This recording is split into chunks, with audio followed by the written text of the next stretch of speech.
नमस्कार. सखी सह्याद्रीच्या आजच्या भागात मी चैताली कानिटकर आपल्या सगळ्यांचं सहर्ष स्वागत करते. हिरवा निसर्ग हा भवतीने जीवन सफर करा मस्तीने मन सारे गम छेडा रे जीवनाचे गीत गारे धुंद वारे. हे गाणं ऐकता क्षणी आपल्या प्रत्येकाला कदाचित आपली सहल आठवलीच असेल. आता येतोय एप्रिल मे महिना, तेव्हा ही उन्हाळी सुट्टी आपण कुठेतरी जाऊया, पर्यटन करूया अशी प्रत्येकाची इच्छा असते. या धक्याधकीच्या जीवनाचा कंटाळा आल्यानंतर 2-3 दिवस शांत निसर्गाच्या सानिध्यात जावं असा प्रत्येकाचाच विचार असतो. पण या पर्यटनाचं नियोजन नेमकं करायचं कसं, कुठे जायचं, किती दिवस जायचं, बरं जाऊ तिथे आपली आवड-निवड आपल्याला जपता येईल का, असे असंख्य प्रश्न आपल्या मनात येतात. तेव्हा याच सगळ्या प्रश्नांचा उलगडा करण्यासाठी, त्याची उत्तरं शोधण्यासाठी सखी सह्याद्रीचा आजचा भाग आहे. पाहूया सखी सह्याद्रीच्या आजच्या भागाचा विषय नेमका काय आहे तो. आज आपण बोलणार आहोत पर्यटनाचं नियोजन आणि डोळसपणे भटकंती या विषयावर. आणि या विषयावर मार्गदर्शन करण्यासाठी या विषयातली अतिशय तज्ञ सखी इथे आपल्या बरोबर आहे. आज आपल्या बरोबर आहेत मुक्ता नार्वेकर, सुजाण आणि अतिशय अभ्यासू अशा पर्यटक. नमस्कार मुक्ता. नमस्कार. कार्यक्रमात तुझं मनापासून स्वागत करते.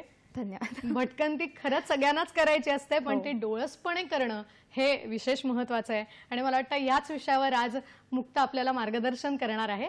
सर्वप्रथम सर्व रसिका प्रेक्षकांना त्यांची थोडक्यात ओळख करून देते. Mukta Narvekar, travel content creator, सुजाण अभ्यासक आणि पर्यटक सुद्धा मुक्ता नार्वेकर आहे. शाळेच्या ट्रिप्समधून खरं तर या प्रवासाची तिची सुरुवात झाली, तिला तिथे आवड निर्माण झाली आणि ती आवड वृद्धिंगत होत गेली. मुक्तानं प्रायोगिक रंगभूमीत प्रकाश नियोजनाचं सुद्धा काम केलेलं आहे.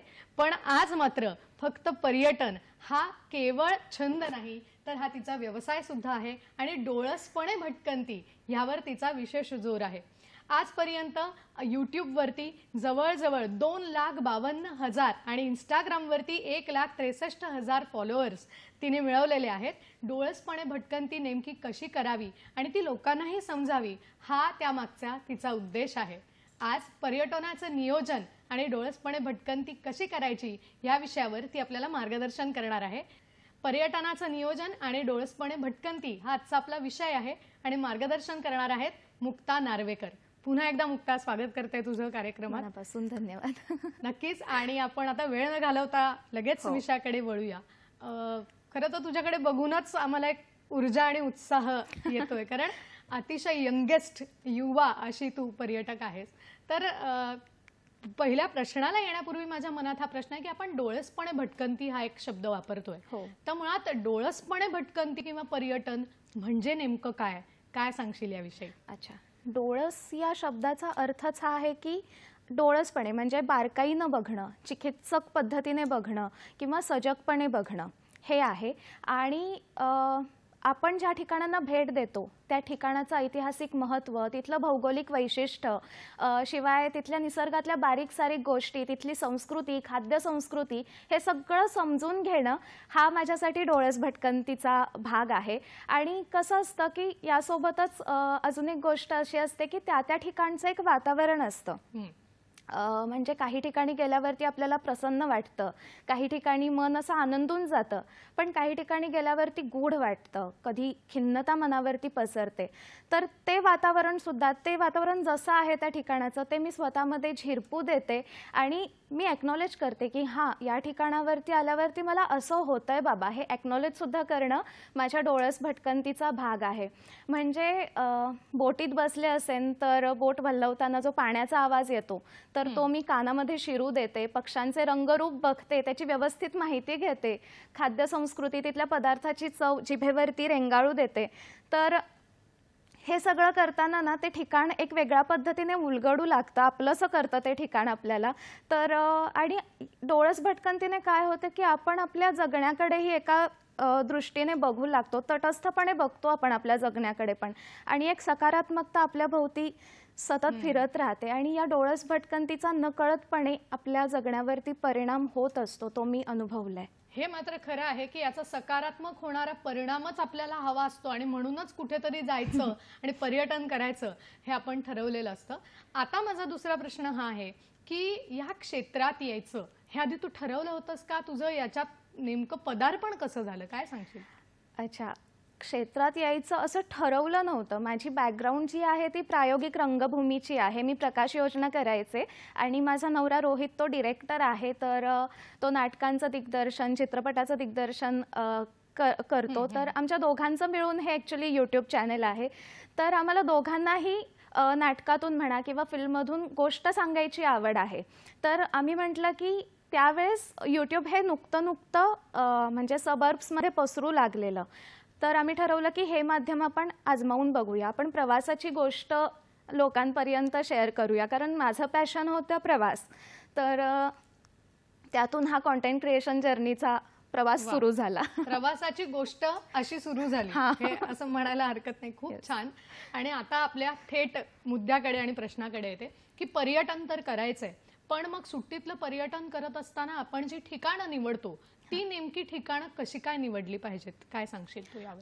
अच्छा, आपल्या जनरेशनचं कसं आहे की उन्हाळ्याची सुट्टी लागणार, मे महिन्याची सुट्टी लागणार म्हटल्यावर वार्षिक परीक्षेच्या आधीपासूनच सगळं नियोजन वगैरे सुरू व्हायचं. कुठे आत्याच्या गावी जायचं, कुठे मावशीकडे जायचं, आंबे खायचे, नदीत पोहायचा, असा सगळा प्लॅन ठरलेला असायचाच आपला. आणि मग एक स्पेशल फॅमिली ट्रिपसुद्धा असायची. आता कसं झालं आहे की सोशल मीडियामुळे लोकांपर्यंत अनेक स्थळं येत आहेत. म्हणजे आता लोक महाबळेश्वर, उटी, वायनाड, उत्तराखंड यासोबतच अनवट ऑफबीट भटकंती करणं पसंत करतात, एक्सपिरियन्शियल टुरिझमकडे वळत आहेत. तर या गोष्टी करताना पहिली गोष्ट असते ती म्हणजे हवामान कसं आहे तिथलं याची काळजी घ्यायची, आणि दुसरं म्हणजे टेरेन कसं आहे तिथलं हे बघायचं. म्हणजे ही एक फॅमिली ट्रिप असते. उन्हाळ्याची मोस्टली करतो ती फॅमिली ट्रिपच होते. तर तिथे आपण ज्या दिवशी भेट देणार आहोत तिथं त्यावेळेस हीटवेव आहे का, तिथे उष्मा किती आहे, किंवा थंडी असेल तर किती थंडी आहे, तर हे सगळं चेक करणं. शिवाय तिथलं टेरेन, तिथं चालणं फिरणं, अल्टिट्यूडचा प्रवास असेल तर ते आपल्याला मानवणार आहे का, आपल्यासोबत असणाऱ्या वृद्धांना, लहान मुलांना ते ठिकाण कसं मानवणार, या सगळ्याचा विचार करून प्लॅनिंग करायचं. त्यानंतर विषय येतो बजेटचा आणि आवडीनिवडीचा. घरातल्या सगळ्यांना बसवायचा आणि तुमच्या आवडीनिवडी सांगा म्हणायचं आणि त्याची एक लिस्ट करायची आणि मग त्यानुसार बजेट ठरवायचं आणि ते एक ठिकाण आपण निवडायचं. आणि मग आणि त्यानंतर मग डे बाय डे म्हणजे पहिल्या दिवसाची आम्ही या ठिकाणांना भेट देणार आहोत, दुसऱ्या ठिकाणी या ठिकाणांना भेट देणार आहोत याची एक लिस्ट करायची. शिवाय फ्लाईटचं असेल तर ॲडव्हान्समध्ये बुकिंग करायचं, म्हणजे आपल्याला स्वस्त मिळतात फ्लाईट्स. रेल्वेचंही ॲडव्हान्समध्ये बुकिंग करायचं.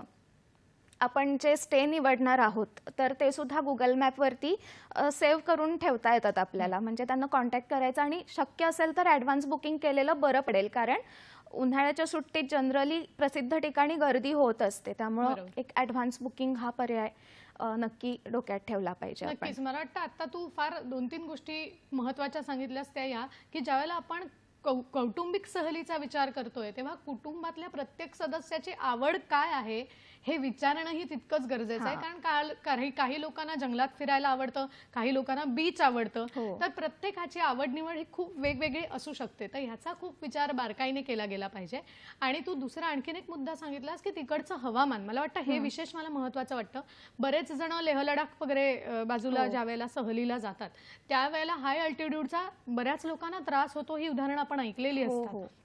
तर नक्कीच पर्यटन करायचंय, पण ते कुठलाही त्रास न होता आपल्याला एन्जॉय करता आलं पाहिजे ह्या दृष्टिकोनातून करायचं. म्हणजे ते हेक्टिक नाही झालं पाहिजे. तिथं गेल्यावरती आपल्याला मानसिक ताण किंवा आर्थिक ताण नाही आला पाहिजे. ते छान आनंदानं पर्यटनाचा आस्वाद घेता आला पाहिजे आपल्याला. नक्कीच. आता तू बोलण्यात एक शब्द वापरलास, तो होता ऑफबीट भटकंती. तर ऑफबीट भटकंती म्हणजे काय हे पण जरा जाणून घेऊया आपण. अच्छा, आपल्या समोर ना, आता मी गोव्याचं उदाहरण देते तुम्हाला. गोवा म्हणजे समुद्र किनारा असं एक समीकरण आपलं ठरलेलं आहे. पण गोव्यामध्ये जी आतली बाजू आहे तिथं प्रचंड छान सुंदर शांत असं जंगल आहे. तिथली मंदिरं आहेत, तिथल्या लोकांची एक संस्कृती आहे, तर ती सुद्धा आपल्याला गोव्यामध्ये बघता येते. तर प्रसिद्ध ठिकाणं टाळून, म्हणजे प्रसिद्ध ॲक्टिव्हिटीज एक्सपिरियन्सेस टाळून थोडंसं त्याच ठिकाणाची अनवट वाटेनं भटकंती करणं, याला मी ऑफबीट भटकंती म्हणते. मला वाटतं आणि ऑफबीट भटकंतीतूनच बरेचदा वेगवेगळ्या चांगल्या चांगल्या गोष्टी आणि चांगली चांगली ठिकाणं उलगडत जातात, जी खरंच बघण्यासारखी असतात आणि जे आपण कधी अनुभवलेली नसतात. आणि ऑफबीट भटकंतीची खासियत ही आहे की आपल्याला सरप्राइजेस खूप मिळतात त्या भटकंतीत.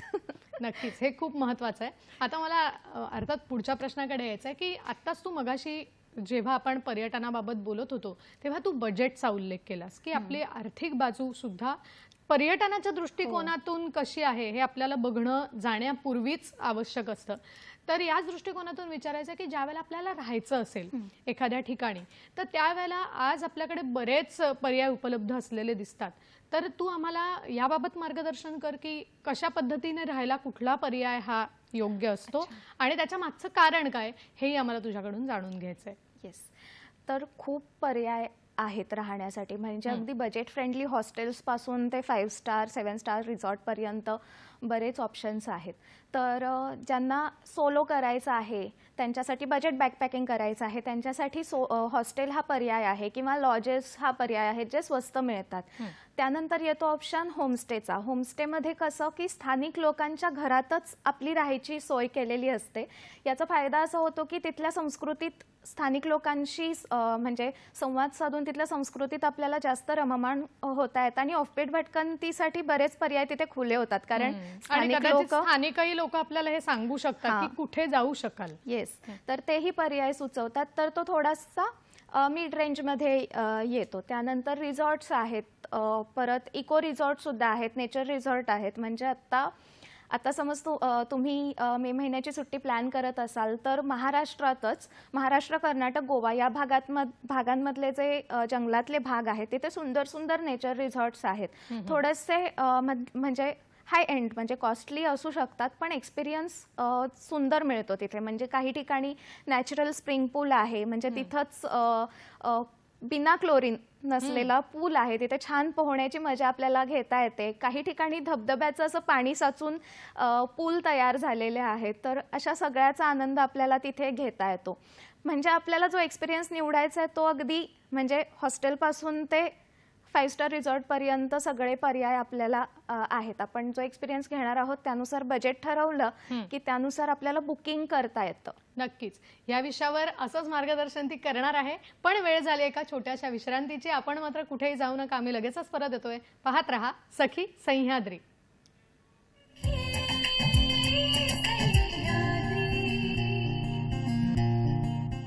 ब्रेक नंतर पुन्हा एकदा सगळ्यांचं स्वागत करते. आज आपण बोलतोय पर्यटनाचं नियोजन आणि डोळसपणे भटकंती या विषयावर आणि मार्गदर्शन करण्यासाठी आपल्या बरोबर आहे सुजाण अभ्यासू पर्यटक, travel content creator Mukta Narvekar. Break पूर्वी आपल्याला मुक्ताने खूप चांगली माहिती दिली की साधारण ज्यावेळेला आपण पर्यटनाचं नियोजन करायला घेतो त्यावेळेला कुठल्या बारीक सारीक गोष्टींचा आपल्याला विचार करायचा असतो आणि त्याच्यात महत्त्वाचा मुद्दा होता आर्थिक मुद्दा, बजेटचा मुद्दा. आता मला याच्याचकडे यायचं आहे मुक्ता की आपण होमस्टे हा एक पर्याय आज खूप ऐकतो आणि आपण जर होमस्टेच्या ठिकाणी गेलो तिथे राहायचा जर पर्याय निवडला तर तो आपल्याला फायदेशीर कसा ठरतो, काय सांगशील याविषयी?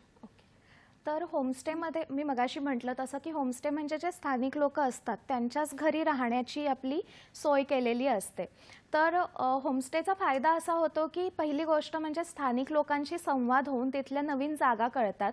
दुसरा मुद्दा हा आहे की आपली खाण्यापिण्याची छान चंगळ होते.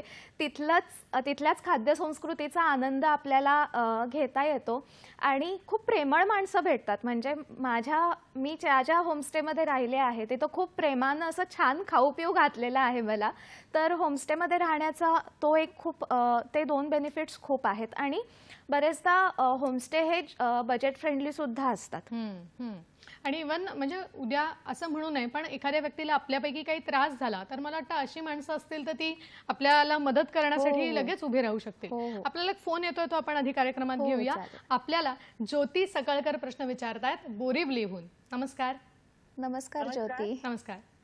नमस्कार, मी बोरिवलीहून ज्योती सकळकर बोलते. बोला. तुमचा आजचा विषय खूप छान आहे. आता सुट्टी पडलेली आहे आणि प्रत्येकाचे फिरण्याचे प्लॅन असतात आणि मी तुमच्या नेहमी व्हिडिओ बघते मुक्ताताई. धन्यवाद. धन्यवाद. गावाकडे वगैरे सगळं युट्यूबच्या माध्यमातून तुमच्याकडे आम्ही पोहोचतो. मला एक विचारायचं आहे, मी 60 वर्षाची आहे, मला स्वतःला फिरण्याची आवड आहे आणि सिनियर सिटीजन साठी काही सोयी आहे का, कुठे काय कमी याच्यात बजेटमध्ये किंवा काय चांगल्या सोयी असेल त्या आम्हाला सुचवा. मला आता मे महिन्यात फिरायला जायचं आहे, तर त्याच्यासाठी काही चांगली स्थळं पण सुचवा, थंड हवेच्या ठिकाणी वगैरे. थँक्यू. धन्यवाद. आपला प्रश्न खूप छान आहे. खरं तर कदाचित ज्येष्ठ नागरिकांच्या मनात हा प्रश्न येणं स्वाभाविक आहे, कारण युवक युवती तर फिरत असतातच, पण ज्येष्ठ नागरिकांना सुद्धा कुठेतरी थोडंसं रिटायरमेंट नंतर असं वाटतं आपण फिरायला जावं.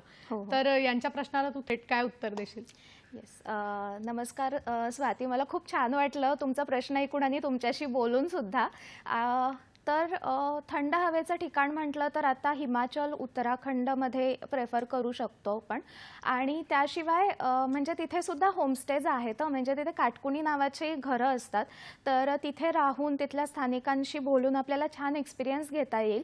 आणि म्हणजे पूर्वकल्पना आपण त्यांना आपल्या वयाची किंवा आपण आपल्याला जर काही म्हणजे डायबिटीस किंवा काही आजार असतील, व्याधी असतील किंवा खाण्यापिण्याचे जे काही आपल्याला डाएट असेल त्याचा त्यांना पूर्वकल्पना दिली तर ते मदत करू शकतात, म्हणजे सांगू शकतात, ते तशा पद्धतीचं जेवण आपल्याला तयार करू शकतात. घरामध्ये राहण्याची ते उत्तम सोय करू शकतात. आपल्याला फक्त त्यांना सांगणं गरजेचं असतं की माझी अशी अशी रिक्वायरमेंट आहे. आणि हा नियम सगळ्याच ठिकाणी लागू होतो, म्हणजे आपण जिथे कुठेही पर्यटनाला जाऊ तर तिथे तो नियम लागू होतो. आणि मी आता हिमाचल उत्तराखंडचं उदाहरण तुम्हाला दिलंच, त्याशिवाय आपल्या महाराष्ट्रात सुद्धा थोडंसं जंगलाच्या भागात गेलं तरी आता प्रचंड गारवा मिळतो.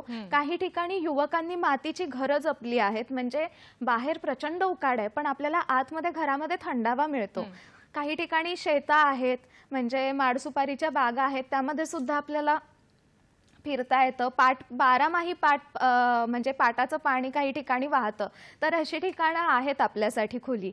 आणि सो आपल्याला मजा करता येणार आहे त्या ठिकाणी. आपल्याला फार दूर जायची गरज नाही, आपल्याच इथे राहून महाराष्ट्रात खूप फिरण्यासारखं आहे. आपण खरं तर भाग्यवान आहोत असं मला वाटतं. आणि मी तुम्हाला सांगते, तुम्ही म्हणजे तुमच्या बालपणामध्ये रानमेव्याची चंगळ केलीच असेल, तर आता काही युवक म्हणजे अशा ट्रेल सुद्धा कंडक्ट करतात जे रानमेव्याची आपल्याला ओळख करून देतात. तर त्यांच्यासोबत जाऊन सुद्धा आपल्याला छान अशी मजा घेता येऊ शकते रानमेव्याची. नक्कीच नक्कीच. मला वाटतं आता सगळ्यांच्या डोक्यात कुठेतरी हे प्लॅनिंग सुरू झालं असेल की आता जायचंय, हे जाऊया. नक्कीच ह्या सगळ्याचा विचार करून आपल्याला पुढे जायचंय. आता कारण मी फार महत्वाच्या प्रश्नाकडे येणार आहे. मुक्ता, तू अनेक ठिकाणी जातेस, फिरतेस, पण मला महत्वाचा प्रश्न हा वाटतो की आपल्याकडची बरीच अशी ठिकाणं आहेत की जी ठिकाणं इतर पर्यटकांसाठी बंद केली गेली. याचं कारण लोकांचा प्रचंड प्रमाणात पर्यावरणामध्ये झालेला हस्तक्षेप आणि वाढलेलं प्रदूषण. तर हा मुद्दा महत्त्वाचा असतो की ज्यावेळेला आपण पर्यटन करतो त्यावेळेला पर्यावरणाच्या दृष्टिकोनातून आपण कुठली काळजी घ्यायला हवी, काय सांगशील याविषयी? तर पर्यावरणाची काळजी घेत प्रवास करणं हा सुद्धा डोळस भटकंतीचाच भाग आहे. सो पहिली गोष्ट तीच आहे की कचरा करू नये त्या ठिकाणी, म्हणजे यूज अँड थ्रो जे प्लॅस्टिक आपण वापरतो तर ते टाळलं पाहिजे. मी खूप भयानक किस्सा बघितला की लोकांमध्ये स्पर्धा लागलेली की मी बाटली किती लांब फेकतो समुद्रामध्ये. बापरे.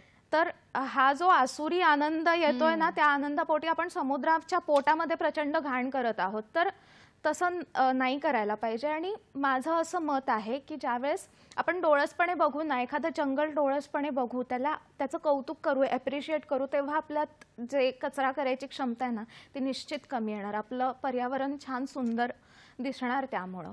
नक्कीच नक्कीच. मला वाटतं हे महत्वाचं आहे की आपल्याकडे आहे म्हणून उधळपट्टी करून पर्यावरणाची हानी करण्यापेक्षा जे आहे त्याच्यातून पर्यावरणाचा चांगल्या पद्धतीने संवर्धन कसं करता येईल ह्याकडे आपण डोळसपणे पर्यटन करताना विशेषतः तर बघितलंच पाहिजे. आपल्याला फोन येतोय तो घेऊया आणि मग तू बोलतेस त्याच्याकडे येऊया. आपल्याला मंगल आपटे पुण्याहून प्रश्न विचारताय. नमस्कार. हॅलो. हॅलो. हा बोला.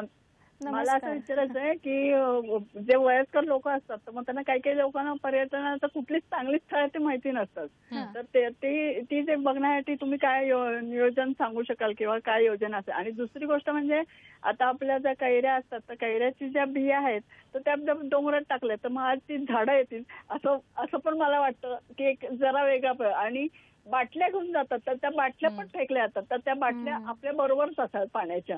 खरे हेही मला म्हणजे हेही मला खूप छान बरोबर वाटतं. आहे अजून तुमचं. तुम्ही काय सांगू शकाल पर्यटनासाठी कुठले स्थळ चांगले असू शकतील ते? नक्कीच नक्कीच ह्याच विषयी आपण बोलतोय आणि मुक्ता मला त्याच्याचकडे यायचंय की पर्यावरणाची काळजी घेणं हे पर्यटनात नक्कीच महत्वाचं आहे. जसं तू म्हणालीस की हा आसुरी आनंद कुठला की पाण्याची बाटली किती लांब जाईल आणि तेही प्लास्टिकची.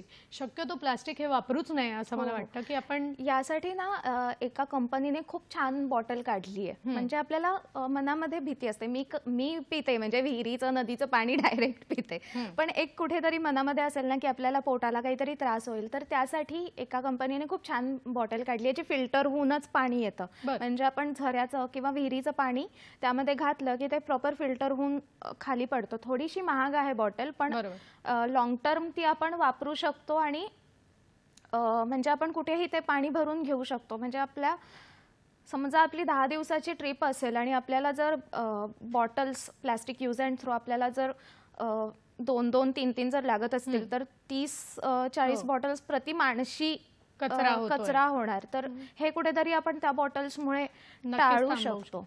खरं हे जे पर्याय आहेत ना हेच शोधायचे आहेत आणि हेच कुठेतरी डोळसपणे पर्यटनात मला वाटतं नमूद होतं. आता त्यांचा प्रश्न खूप छान होता की काही अशी स्थळं आम्हाला सांगशील का. मगाशी माझाही हा प्रश्न विचारायचा तुला राहिला होता की सगळ्यांना पाणी आवडत असतं, पण आपण खूप वेळेला ऐकतो की पाण्यात जायचंय ना, धबधबा अनुभवायचा आहे ना, बाबा पावसाशिवाय पर्याय नाही. तर मला वाटतं तुझ्याकडे असे अभ्यासू पर्यटनातून काही पर्याय आलेले असतील, तर अशी काही यादी असेल तर आम्हाला नक्कीच तुझ्याकडून ऐकायला आवडेल. येस, तर याला आपण ऋतूनुसार पर्यटनामध्ये समाविष्ट करूयात. कसं असतं की मी एका धबधब्याला भेट दिली होती. वीर देवपाट नावाचं गाव आहे, तिथं मी गेले होते. तर त्या धबधब्याची गोष्ट कशी आहे की तो पावसाळ्यामध्ये प्रचंड प्रवाहित होत असतो, म्हणजे तिथं जाणंच शक्य नसतं असा तो धबधबा आहे. पण तो उन्हाळ्यात छान आता प्रवाही आहे, तर त्याची मजा आता आपल्याला घेता येऊ शकते. तसंच स्ट्रॉबेरी काढण्याचा जो सीझन आहे तर तो ठराविक काळापुरता आहे. मग त्यावेळेस महाबळेश्वरला जाऊन ते स्ट्रॉबेरी काढणं, मग ती खाणं, हा सगळा आनंद आपल्याला तिथे घेता येतो. तर तसंच गोव्याच्या जंगलामध्ये, गोव्याच्या म्हणण्यापेक्षा ओव्हरऑल म्हणजे सगळ्याच आपल्या वेस्टर्न घाटमध्ये एक बायोल्युमिनेसन्स फंगी म्हणून येते. तर ती पावसाळ्यात दिसते आणि तिची गोष्ट अशी आहे की अंधारात ती अशी चमकते. म्हणजे ते जर आपण लाकूड धरलं ना किंवा लांबून बघितलं तर हॅरी पॉटरच्या जगातली ती स्टिक घेतल्यासारखं, एखादी जादुई स्टिक घेतल्यासारखं वाटतं. तर तो एक्सपिरियन्स फक्त पावसाळ्यात आपल्याला घेता येतो. आणि त्यांनी एक खूप छान मुद्दा केला की वयस्कर लोकांसाठी कोणती स्थळं आहेत. तर मी मगाशी उत्तर दिलं तेच, म्हणजे तुम्ही जिथे जाणार आहात तिथे आधी सांगून ठेवणं की माझी एज असं आहे, माझं वय एवढं आहे, माझी गरज अशी आहे.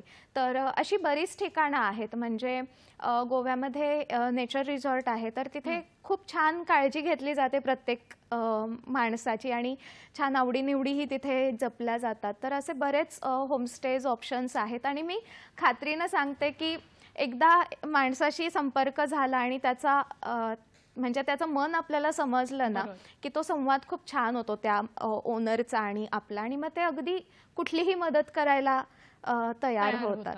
नक्कीच. मला वाटतं आता ह्याच दृष्टिकोनातून हा एक माझ्या मनातला प्रश्न होता की ज्या वेळेला आपण होमस्टे सारखा पर्याय निवडतो किंवा मी निवडला, तर त्यावेळेला आपला अगदी प्रत्यक्ष संपर्क येतो तो तिकडच्या स्थानिक लोकांशी, तिथे राहणाऱ्यांशी, आणि रादर आपण त्यांच्याच घरातले एक होऊन राहत असतो. तर स्थानिक लोकांशी वागताना, बोलताना नेमकं कोणतं भान ठेवणं हे अपेक्षित आहे, काय सांगशील? येस, आपली जशी जीवनशैली असते ना तशीच गावात राहणाऱ्या किंवा त्या ठिकाणी राहणाऱ्या स्थानिक लोकांचीही त्यांची जीवनशैली असते, त्यांची एक संस्कृती असते, त्यांची श्रद्धा असतात. तर त्या सगळ्याचा सन्मान करणं आपल्याला खूप गरजेचं असतं. म्हणजे कसं असतं की आपण आपलं शहरीपण सोडून ग्रामीण जीवनाचा, त्या संस्कृतीचा आनंद आपल्याला घेता यायला हवा. तर ती एक गोष्ट आहे. मी गोव्याला गेले होते आणि तिथे लक्ष्मी हरवळकर आजी आहेत आणि त्या 60 वर्षाच्या आहेत आणि त्या अजूनही वेगवेगळ्या प्रकारच्या फुगड्या घालतात, गाणी म्हणतात. तर त्यांनी आमचं इतकं छान स्वागत केलं, म्हणजे कुंकू लावलं, जवळ घेतलं, मिठी मारली आणि आम्हाला म्हणजे त्या फुगड्या सगळ्या घालून दाखवल्या आणि त्यांच्या घरी छान खाऊ पिऊही घातलं. गोवन पदार्थ जे आपल्याला माहिती नाही आहेत, तर असे पदार्थ त्यांनी खाऊ पिऊ घातले. माझं पर्यटक म्हणून ही जबाबदारी होती की त्या आजींची जी संस्कृती आहे तर ती बघणं आणि त्यांच्या ह्याच्यात रममाण होणं, त्यांच्या आनंदात आपलाही आपण सहभागी होणं. तर या गोष्टी आपण पाळायला पाहिजेत. आता बरेचदा काय होतं की थोडीशी अडचण होत असते आपली गेल्यावरती, तर योग्य शब्दात संवाद साधणं किंवा सगळ्यात महत्त्वाचं म्हणजे संस्कृतीचे आदान प्रदान करणं. आमच्याकडे हे आहे, आमच्याकडे असे पदार्थ असतात, तुमच्याकडे हे पदार्थ आहेत. तर ती देवाणघेवाण जी होते ना ती खूप सुंदर असते, संस्कृतीचे आदान प्रदान होते ती. मला वाटतं तू जे म्हणालीस ते हे खूप मला महत्त्वाचं वाटतं की आपली गैरसोय झाली तरी सुद्धा आपण पैसे दिलेत ना, मग त्या शब्दात संवाद न साधता जर आपण नम्रपणे ही जी आपली गैरसोय आहे ती बोलून दाखवली तर कदाचित त्याच्यावर खूप चांगल्या पद्धतीने शांततेने उत्तर मिळू शकतं. त्याच्यासाठी कुठलेही वादविवाद करण्याची तशी गरज पडत नाही, कारण मग त्याचा परिणाम अगदी नकळतपणे आपल्या पर्यटनावरती होतो, आपल्यावरतीच मानसिक ताण येतो. मुद्दा तू सांगितलास तसं की पर्यटन हे का महत्वाचं आहे, तर फक्त विरंगुळा म्हणून नाही, तर ते कुठेतरी भाषा संस्कृती जपली जाते, खाद्य संस्कृती जपली जाते, तिकडच्या परंपरा कळतात. या सगळ्या दृष्टिकोनातून हे महत्वाचं असतं आणि तेच आपल्याला समजून घ्यायचं असतं. या विषयावर मुक्ता अशीच चर्चा पुढे सुरू ठेवणार आहे, पण वेळ झाली एका छोट्याशा विश्रांतीची. आम्ही लगेचच परत येतोय. पाहत रहा सखी सह्याद्री.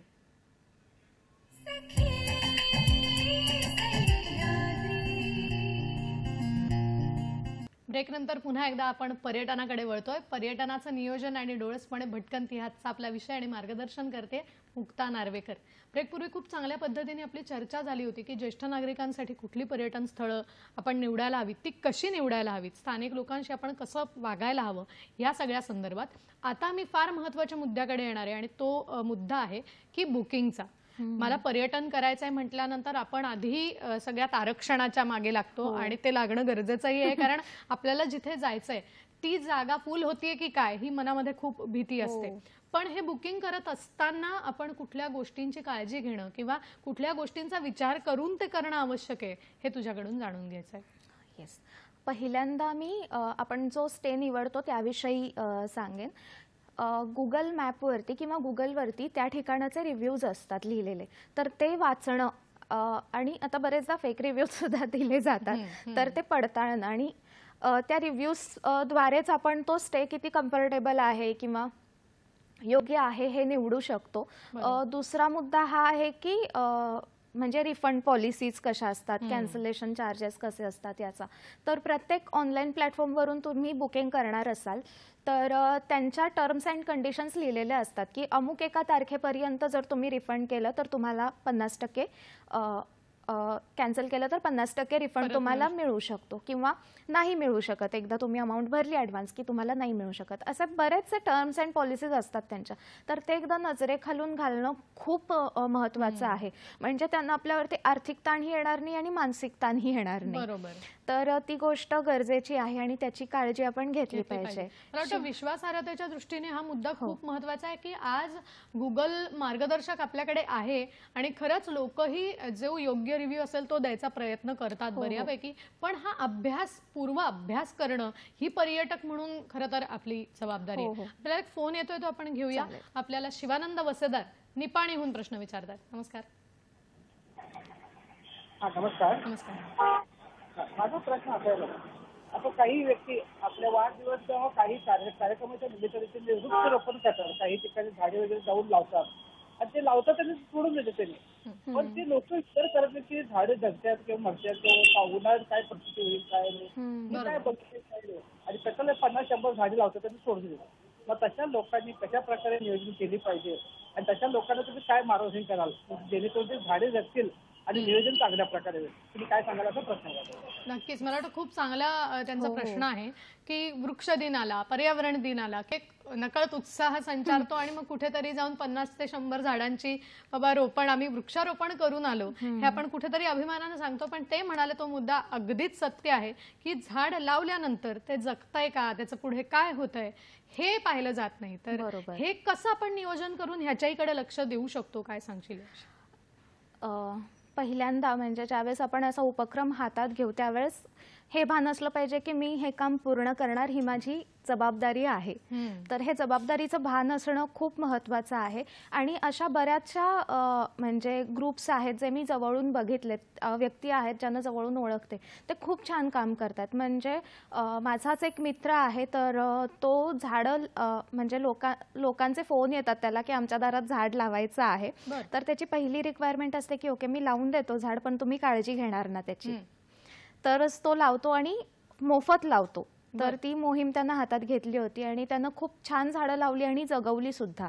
आणि अगदी तळमळीने काम करणारे ही लोक आहेत जे ज्यांनी झाडं लावलीत आणि जगवलेली सुद्धा आहेत. म्हणजे तेच, जेव्हा आपण एखादं उत्साहानं काम हातात घेतो ना, तर तो उत्साह मावळू द्यायचा नाहीये. कारण झाड लावणं हे एक मुलांचं आपण जसं संगोपन करतो तशीच ती जबाबदारी असते एक आपली. तर ती जबाबदारी पूर्णपणे पार पाडणं सुद्धा आवश्यक आहे. त्यांनी विचारलं तसं की आपण अशाच ठिकाणाची निवड करावी की जिथे आपलं एक साधारण 2 ते 3 महिन्यात जर जाणं येणं असेल आणि तिकडच्या स्थानिक लोकांना जर आपण हाताशी धरलं तर कदाचित आपण त्याचं जे संवर्धन आहे, वृक्ष संवर्धन आहे, ते नक्कीच करू शकू. खूप चांगला प्रश्न त्यांनी विचारला. आता मला पुढच्या प्रश्नाकडे यायचं आहे की ज्या वेळेला आपण म्हणतोय की पर्यटन सेवा आहे त्याची विश्वासार्हताही आपण तपासलेली असते, पण आपलं हे काही ठरलेलं नसतं की मला ना उन्हाळी सुट्टीतच फिरायला जायचंय. बरेच वेळेला असं होतं की जेव्हा आपल्याला सवड मिळते त्यावेळेला आपण हे प्लॅनिंग करायला घेतो. मग आपल्याकडे साधारण ऋतूनुसार म्हणजे उन्हाळा, पावसाळा, हिवाळा हे आपण 3 ऋतू जर सरासरी मानले तर साधारण कुठल्या स्वरूपाचं पर्यटन कुठल्या ऋतूत निवडावं याविषयी तू काय सांगशील? येस, तर आता उन्हाळ्याचं आहे तर उन्हाळ्याविषयी बोलते. उन्हाळ्यामध्ये गेलो तरी आपल्याला एक उष्मा हा असणारच आहे, हे आपण लक्षात ठेवलं पाहिजे. त्यानुसार त्याचं नियोजन केलं पाहिजे. आता कसं आपल्याला रानमेव्याची गंमत घेता येते किंवा स्विमिंग पूल, नॅचरल पूल्स, नद्यांमध्ये पोहण्याचा आनंद, अशा पद्धतीचं पर्यटन आपल्याला छान एन्जॉय करता येईल. त्यानुसार त्या पद्धतीने हिवाळ्याचं सुद्धा ऑक्टोबर ते जानेवारी या महिन्यात आपण समुद्राकाठी फिरणं, तिथे कॅम्पिंग करणं समुद्रकिनारी, हे सगळा आनंद तिथे घेऊ शकतो. शिवाय कोमट असतं पाणी हिवाळ्यामध्ये बऱ्यापैकी, तर समुद्रामध्ये पोहण्याचा, काळजीपूर्वक पोहण्याचा आनंद आपल्याला घेता येऊ शकतो. शिवाय जंगल पर्यटन, पक्षी निरीक्षण, अशा बऱ्याच ॲक्टिव्हिटीज हिवाळ्यामध्ये छान आपल्याला करता येतात.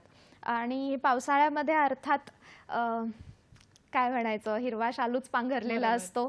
तर सह्याद्रीमधली स्थळं जिथे म्हणजे ती सुद्धा, म्हणजे तो टेरेन कसा आहे, एखादा ट्रेक करणं आपल्याला किती शक्य आहे, म्हणजे अगदीच अवघड असेल तर जाणं टाळावंच पहिल्यांदा करत असू. तर ही सगळी दक्षता घेऊन आपण पावसाळ्यातली भटकंती प्लॅन करू शकतो. इथे मला वाटतं तू मगाशी म्हणालीस तो मुद्दा की ज्येष्ठ नागरिक जर आपल्या बरोबर असतील तर मग तो जर ट्रेक असेल तर त्यांना तितपत चालवणार आहे की नाही याची एक काळजी घेणं आवश्यक आहे. आता मला जरा तू म्हणालीस ते अगदी खरं आहे की आम्ही सुद्धा फिरण्यासाठी एक बीच कॅम्पिंगचा विचार करत होतो, पण मला वाटतं आमचा सीझन चुकला, ऋतू चुकला आणि आम्हाला कुठेतरी नकार मिळाला याबाबत.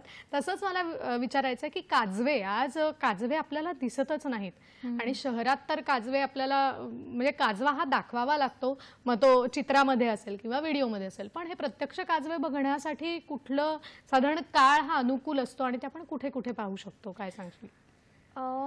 काजव्यांच्या पर्यटनाबाबत ना एक खूप म्हणजे त्या दिवशी अचानकच गर्दीचा उन्माद आपल्याला काजव्यांच्या निमित्तानं बघायला मिळतो. तो ऍक्च्युली त्यांच्या प्रजननाचाच काळ असतो, म्हणजे साधारण मे जूनचा तो काळ आहे, मे एंड ते पावसाळ्याच्या आधी असा. तर त्या काळात म्हणजे अगदी आपण कुठेही निसर्ग पर्यटनाला गेलो, रात्रीचं थांबलो तरी आपल्याला काजवे दिसू शकतात. पण एक काळजी घेतली पाहिजे की त्यांच्यावरती टॉर्च मारणं किंवा जो आपण त्यांना नुकसान होणार नाही अशा पद्धतीनंच ते बघणं, त्यांना न पकडणं, बाटलीमध्ये बंद न करणं, हे सगळे काळजी घेत ते बघितलं पाहिजे. मला वाटतं हे सुद्धा जीव आहेत आणि त्या जीवांची काळजी ही आवश्यक आहे, कारण जीवो जीवस्य जीवनम आपण म्हणतो हे तितकंच खरं आहे. तर पर्यटनाबाबत याही गोष्टी महत्त्वाच्या आहेत. फक्त फिरणं, फक्त आपलं छायाचित्र काढणं आणि ते ठेवणं, या एवढ्याच गोष्टी पर्यटनात येत नाहीत. यालाच आपण डोळसपणे भटकंती असं म्हणतोय. आता मला महत्त्वाच्या प्रश्नाकडे यायचं आहे की आज ना सोलो ट्रॅव्हलर्स म्हणजे एकट्यानं पर्यटन करणं हे सुद्धा अनेक जण करतात आणि त्यात अनेक सखी सुद्धा समाविष्ट आहेत. तर कदाचित तूही हे सोलो ट्रॅव्हलिंग या अगोदर केलेलं असशील. एकंदर बाहेरच्या परिस्थितीचा आपण जेव्हा विचार करतो आणि एखादी सखी ज्यावेळेला सोलो पर्यटनाला जाते त्यावेळेला सुरक्षिततेच्या दृष्टीनं तिनं काय काळजी घ्यायला हवी आणि एकंदरच पर्यटन करत असताना एक सखी म्हणून तिने काय काळजी घ्यायला हवी हे दोन्ही चं आम्हाला उत्तर तुझ्याकडून हवंय. येस. तर म्हणजे आताही मी मुंबईला येत होते त्यावेळेस मी माझ्या आईला सांगितलं की मी मुंबईला चालली आहे. तिचा प्रश्न होता की एकटीच चालली आहेस? तर मी म्हटलं की हो मी एकटीच चालली आहे. सो तो एक तिने उच्छ्वास जो टाकला होता ना त्यामध्ये थोडी काळजी दिसून येते आणि खरंच आहे. म्हणजे सुरक्षेची काळजी आपणच आपली घेणं गरजेचं आहे. तर त्यासाठी काही गोष्टी मी स्वतः फॉलो करते. ते म्हणजे एखादा स्टे बुक करायचा असेल तर मी मगाशी म्हटलं तसं की त्याचे रिव्ह्यूज वाचणं. तिथं जाऊन जरी मला वाटलं की हा स्टे योग्य नाही आहे तर मी माझ्या गटचं ऐकते. गट फिलिंग्स ज्या येतात त्याचं ऐकते. मी तो स्टे रिजेक्ट करते. भले पैसे जाऊ देत पण ते ऐकते आणि त्यानुसार दुसरा स्टे मी बुक करते. दुसरा मुद्दा हा आहे की मी जिथं राहिली आहे किंवा जिथं मी ॲक्टिव्हिटी बुक केली आहे त्या ठिकाणाचा नंबर मी माझ्या नवऱ्यासोबत किंवा घरातल्यांसोबत शेअर करून ठेवते. तिथल्या हेल्पलाईन्सचा नंबर मी माझ्यासोबत ठेवते. तर या सगळ्या गोष्टी मी पाळते आणि कायम कसं असतं की स्त्रियांमध्ये ती एक असतेच गट फिलिंग. त्यांना वाइब्स जाणवत असतात जास्त करून. तर नेहमी त्या गट फिलिंगचं ऐकावं आपण याचं मी म्हणते. आणि शक्यतो म्हणजे जिथे गर्दी नाहीये अशा ठिकाणी अयोग्य वेळी जाणं मला तरी चुकीचं वाटतं. तर त्या गोष्टीची काळजी आपण घ्यायलाच पाहिजे. आणि कसं की लोकांवरती आपण डोळस विश्वास ठेवला पाहिजे. आंधळा विश्वास नाही ठेवला पाहिजे. तर म्हणजे कसं की एखादा ड्रायव्हर असेल किंवा गाईड असेल तर त्याच्यावरती मी सतत शंका घेत राहिले की हा मला काहीतरी करणार किंवा काहीतरी मानसिक छळ होईल माझा. तर ते तशा पद्धतीनेच मी वागत राहिले तर भटकंतीचा आनंदही मला घेता येणार नाही. पण ती काळजी घ्यायला हवी मात्र की सगळ्याच बाजूने बायकांना तो विचार करावाच लागतो. सखी म्हटल्यानंतर आणि सोलो ट्रॅव्हलिंग एकट्यानं पर्यटन करताना ह्या सगळ्या बारीक सारीक गोष्टी असतात पण त्या जर अगदी विचारपूर्वक आणि शांत चित्तानं आपण केल्या तर ते पर्यटन नक्कीच चांगलं होईल. पण कुठेतरी उत्साह आला आणि मी एकटी निघून गेले या भरात जर गेलो तर कदाचित पर्यटनाची मजा वेगळीच राहते आणि भलतंच काही घडायची पण एक शक्यता आणि भीती निर्माण असते. तर त्याच्यात आपल्याला जायचं नाही म्हणूनच आपल्याला अभ्यासपूर्वक पर्यटन करायचं. त्यासाठी मी अगदी सांगेन की म्हणजे जे नवीन पहिल्यांदाच कुठेतरी ट्रिप एकटीने प्लॅन करतायत तर तुमच्या कम्फर्ट झोन पासून करा असं मी म्हणेन. तुमच्या जवळची ठिकाणं निवडा आधी. तिथे जाऊन फिरा. तिथला एक्सपिरियन्स घ्या. आपोआपच तो कम्फर्ट झोन कधी मोडत जातो आपल्यालाही कळत नाही. पण एक आणि प्रवासाची तयारी हळूहळू तयारी ती होत जाते. तर त्या दृष्टीनेही आपण गेलं पाहिजे. छान. या विषयावर अशीच चर्चा आपल्याला सुरू ठेवायची पण वेळ झाली इथे विश्रांतीची. आपण कुठेही जाऊ नका. आम्ही लगेचच परत येतोय. पाहत रहा सखी सह्याद्री.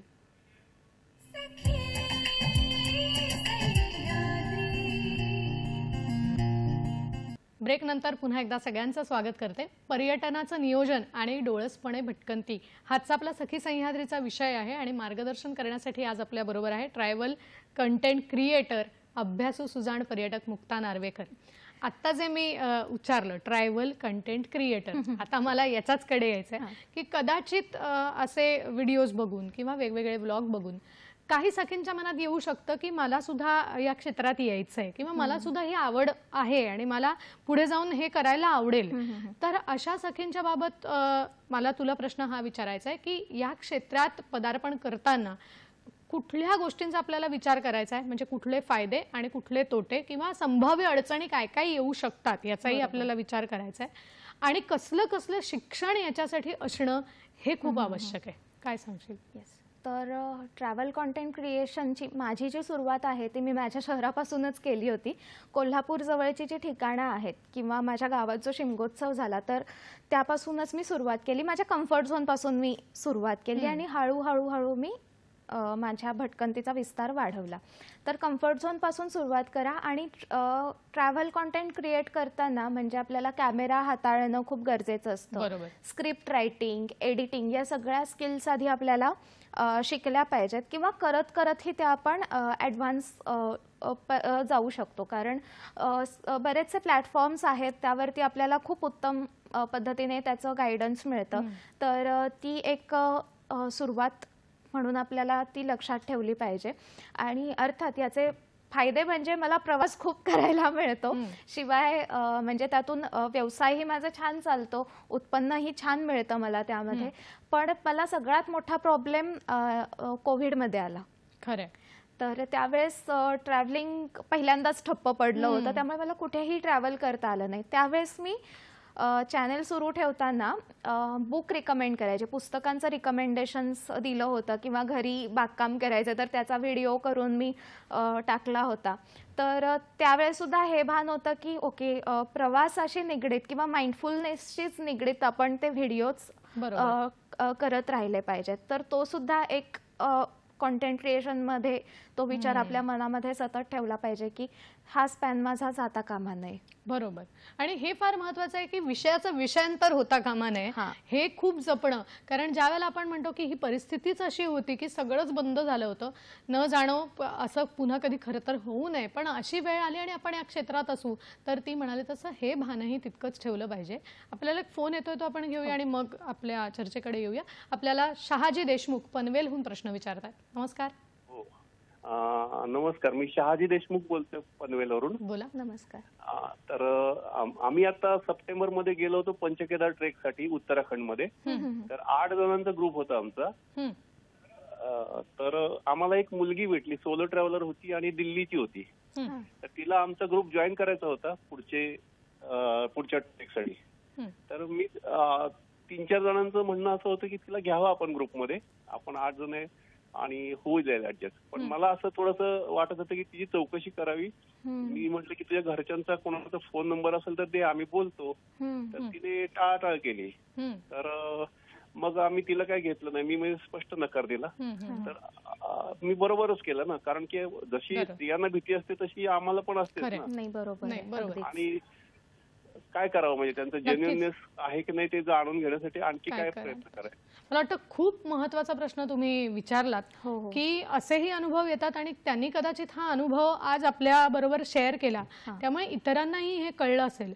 तर अशा वेळेला तू काय सांगशील की ही विश्वासार्हता किंवा खरं आहे की नाही ह्याची पडताळणी कुठल्या कुठल्या पद्धतीने आपल्याला करता येऊ शकते? त्यांनी जी पद्धत अवलंबली ती पद्धत खूपच योग्य आहे की त्यांनी त्यांच्या घरी, त्या मुलीच्या घरी फोन केला, म्हणजे फोन नंबर मागितला तिच्याकडे आणि तिने नकार दिला. तर इथंच आपल्याला कळू शकतं की काहीतरी फसवणुकीचं उद्दिष्ट असू शकतं त्यामध्ये. तर ही काळजी आपण घ्यावी. म्हणजे एखाद्या अनोळखी माणसांसोबत आपण ज्यावेळेस संवाद साधत असू किंवा त्यांच्यासोबत डील करत असू तर कुठेतरी तो आपला सिक्स सेन्स असतो ना, तो कायम जागृत ठेवला पाहिजे, चौकस असावा आपण त्या बाबतीत. बरोबर आहे. आणि ते म्हणलं तसं की फक्त सखीला धोका नाहीये, हे कलियुग आहे, इथे कोणाच्या बाबतीत काय होईल खरंच नाही सांगता येत. मला वाटतं तुमचा हा अनुभव प्रत्येक पर्यटकाला कामी येईल असं वाटतं. तू काहीतरी सांगतेस? नाही, तेच म्हणजे आपण पर्यटक म्हणजे स्त्री असू दे पुरुष असू दे, आपण पर्यटक म्हणूनच जात असतो. विरंगुळा किंवा आनंद घेण्यासाठीच ते पर्यटन करत असतो. तर त्या आनंदामध्ये अडथळा येणार नाही आपल्याला, याची काळजी स्त्री असो वा पुरुष या दोघांनी घेणं आवश्यक आहे. बरं, आता माझ्या मनात हा प्रश्न आहे की साधारण हे जे तुझा प्रवास सुरू आहे, तुझे व्हिडिओज आहेत, याच्यासाठी तुला पूर्वतयारी तर करावी लागत असेल, तर ती साधारण किती आधी करायला लागते आणि याच्यात किती वेळ मोडतो? कारण ज्याला अभ्यासाने याच्यात उतरायचं त्याच्यासाठी हा प्रश्न अगदीच महत्वाचा आहे. काय सांगशील? तर आता समजा मला उन्हाळी सुट्टीचं प्लॅनिंग करायचं आहे, तर माझी ही पूर्वतयारी डिसेंबर पासूनच सुरू होते. म्हणजे गुगल मॅप उघडणं, मग बऱ्याच लोकांनी म्हणजे काही ठिकाणं रिकमेंड केलेली असतात तर ती ठिकाणं चाळणं आणि त्याचे मुद्दे लिहून काढणं. तर या सगळ्या टिपणांचा मला पुढे फायदा होतो. म्हणजे माझे उन्हाळ्याच्या सुट्टीचे व्हिडिओज असे असणार आहेत हे मला सॉर्ट होतं. तर ते प्री प्लॅनिंग करणं खूप गरजेचं असतं कुठल्याही क्षेत्रामध्ये. बरेचदा म्हणजे म्हणजे जे फॅशन किंवा लाईफस्टाईल क्रिएटर्स आहेत, रेसिपीज करणारे आहेत, त्यांचं एक कॅलेंडर असतं छान, कॉन्टेंट कॅलेंडर. तर त्यामध्ये हा सण येणार आहे, याच्या आधी हा व्हिडिओ गेला पाहिजे, ही रेसिपी आपल्याला दाखवायला पाहिजे, असं त्यांचं छान कॅलेंडर तयार असतं. आणि काम मग त्यांना छान होतं. लोकांची ही जी उत्सुकता असते की अरे बापरे, यावेळेस काय करायचं, यावेळेस कुठे भटकंतीला जायचं किंवा काय पदार्थ करायचा, तर ते आधीच लोकांना त्याचं उत्तर मिळून जातं. बरोबर. तर ती काळजी एक कॉन्टेंट क्रिएटर म्हणून आम्हालाही घ्यायला लागते. तर आता खरं तर विषय हा इतका मोठा आहे की जितकं बोलू तितका वेळ कसा जाईल खरंच कळणार नाही. पण आपल्याकडे आता अगदी थोडा अवधी आहे, त्याच्यात तू एकंदर भटकंती संदर्भात, पर्यटनासंदर्भात काय आम्हाला थोडक्यात मार्गदर्शन करशील? तुझ्या अनुभवावरून काय सांगशील? तर भटकंती माझ्यासाठी अत्यंत म्हणजे प्राणप्रिय विषय आहे. म्हणजे मी घरामध्ये 1-2 दिवस राहिले तरी माझे पाय असे काय म्हणतात की माझ्या पायाला भिंगरी लागली आहे. तर माझ्या भटकंतीसाठी मी आतुरच असते. आणि ही भटकंती मला शक्य असेल तेव्हा खूप हळूवार करते, स्लो करते. प्रत्येक ठिकाण म्हणजे चवीनं बघते मी. तर ते मुरू देते स्वतःमध्ये आणि तो एक एक्सपिरियन्स कमाल असतो. म्हणजे मी जितके सूर्यास्त बघितलेत ना, तितके सूर्यास्त मला अजून लक्षात आहेत. पक्की छाप पडली आहे त्यांची मनावरती. पर्यटकांना हेच तू सांगायचा प्रयत्न करतेस तुझ्या भटकंतीतून. आणि कुटुंबाची साथ तुला कशी मिळते या सगळ्या प्रवासात? खूप छान, खूपच. म्हणजे पायाला भिंगरी लागली आहे तर म्हणजे त्यांनी ते स्वीकारलेलं आहे. आणि खूप छान सपोर्ट मिळतो आम्हाला घरच्यांकडून. आणि सगळंच म्हणजे अगदी जी प्रेरणा लागते ना ती मिळत राहते घरून. क्या बात आहे. मला वाटतं तुझा हा जो भटकंतीचा एकंदर सगळा प्रवास आहे तो असाच सुखकर सुरू राहू देत. आणि वेगवेगळी स्थळं, आज तू खरंच पर्यटनाचं नेमकं नियोजन करताना कुठल्या गोष्टींचं भान ठेवलं पाहिजे याबद्दल अतिशय उत्तम आणि अचूक मार्गदर्शन केलंस. कारण ह्या सगळ्याच गोष्टींचा विचार पर्यटनामध्ये महत्त्वाचा असतो. हे सगळेच घटक महत्त्वाचे असतात. आणि तू वेळात वेळ काढून इथे आमच्यासाठी आलीस आणि इतकं छान मार्गदर्शन आम्हाला केलंस त्याबद्दल संपूर्ण सखी सह्याद्रीच्या टीमच्या वतीने तुझे मनापासून आभार मानते. धन्यवाद. खूप छान. आजचा हा विषय खरंच अप्रतिम होता. आणि पर्यटनाचा ज्यावेळेला विषय निघतो त्यावेळेला एक शेर मला हमखास आठवतो. तो असा आहे, सैर कर दुनिया की गालिब, सैर कर दुनिया की गालिब, जिंदगानी फिर कहा, जिंदगानी गर रही तो नौजवानी फिर कहा, नौजवानी फिर कहा. असेच फिरत राहा, भटकत राहा, पण डोळसपणे आणि अभ्यासपूर्ण भटकंती करा. असेच सखी सह्याद्रीचे वेगवेगळे विषय वेगवेगळ्या भागात आपण उलगडत असतो. आपण भेटणार आहोत सखी सह्याद्रीच्या पुढच्या भागात एका नवीन विषयासह. आत्ता निरोप घेते. नमस्कार.